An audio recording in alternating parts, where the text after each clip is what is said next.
Vegeta est mieux écrit que Sasuke. Tous deux incarnent une tension narrative entre vengeance, solitude, orgueil et rédemption. Pourtant, si leur trajectoire semble similaire à première vue, la qualité d'écriture, la cohérence interne et la subtilité des nuances psychologiques diffèrent largement. À l'aune de la narration, du développement psychologique et de la portée symbolique, Vegeta apparaît comme un personnage plus solidement construit. Sasuke, lui, est introduit comme un survivant hanté par le massacre de son clan. Son obsession de vengeance structure toute sa jeunesse. Sasuke se définit presque exclusivement par ce manque. Itachi, puis Konoha, puis le monde. Ce qui limite sa complexité émotionnelle dans une large partie de l'œuvre. Vegeta, lui, est mu par l'orgueil d'un prince déchu, pas par un traumatisme unique. Son moteur narratif est plus diffus. Il veut dépasser Goku, affirmer sa supériorité, reconquérir un honneur perdu. Cette motivation, moins spectaculaire que la vengeance de Sasuke, permet pourtant un développement plus progressif, plus réaliste, moins manichéen. Vegeta n'est pas défini par une seule obsession, mais par une identité fragmentée. Prince sans royaume, guerrier humilié, père maladroit, rival passionné. Il a une multidimensionnalité que Sasuke peine à atteindre dans la première partie de Naruto. L'une des forces narratives à maintenir dans un shonen long est la cohérence psychologique. Or, c'est là que les traitements de Sasuke montrent ses failles. Le personnage change de but, d'allié, de psychologie à plusieurs reprises,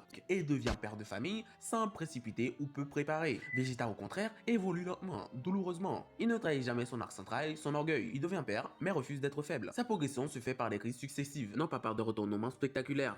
Il meurt face à Majin Buu, mais par un héros pur. Sa progression se fait par des crises successives, pas par des retournements spectaculaires. Elle est plus organique, moins soumise aux retournements de script. Dans DBS, il est celui qui assume le plus les conséquences de ses choix. Mais quand on parle d'ambiguïté morale et de nuance, Sasuke est présenté comme le double noir de Naruto. Mais sa noirceur reste souvent superficielle. Il ne tue jamais de manière réellement choquante. Ses phrases sombres sont bridées par les limites du récit shonen. Et Kishimoto a semblé hésiter entre en faire un méchant tragique et un futur sauveur. Cette ambiguïté n'est pas exploitée pleinement. Sasuke n'a jamais de vrai moment de chute irréversible, de bascule radicale, à la différence par exemple de Griffith dans Berserk. Vegeta, quant à lui, est un véritable antagoniste devenu allié. Il a tué, détruit, humilié. Sa violence est réelle, assumée. Son chemin vers la rédemption est long, mais jamais incomplet. Il reste un salaud magnifique, jamais totalement rangé. Il a encore de l'arrogance, du mépris, de la violence en lui. Cette constance morale dans la complexité est bien plus rare. Il ne devient pas un saint, il devient un homme, et cela tous plus juste. Dans Naruto, Sasuke est un contrepoids systématique. Le rival de Naruto, le pôle sombre, l'ombre du protagoniste. Il est écrit en miroir, ce qui limite parfois son autonomie. Beaucoup de ses actions sont définies en opposition. S'il fuit Konoha, c'est parce que Naruto reste. S'il veut devenir Hokage, c'est pour contrer Naruto. S'il sauve le monde, c'est parce que Naruto l'a vaincu. Il a donc un rôle très fonctionnel, ce qui nuit parfois à son ambiguïté et à sa singularité. Vegeta, quant à lui, est un ennemi autonome, puis un second crucial, mais jamais dépendant de Goku. Son évolution n'est pas que réflexive, elle est interne. Il prend de plus en plus de place sans écraser le récit, et il devient même, pour beaucoup, le vrai personnage émotionnel de DBZ. Et quant au symbolisme et à l'impact émotionnel, Sasuke incarne la haine transformée en compréhension. Un thème puissant, mais souvent explicité de manière trop directe dans Naruto. Le symbole Uchiwa, le partage du même sang que Madara, la rivalité millénaire, tout est exposé.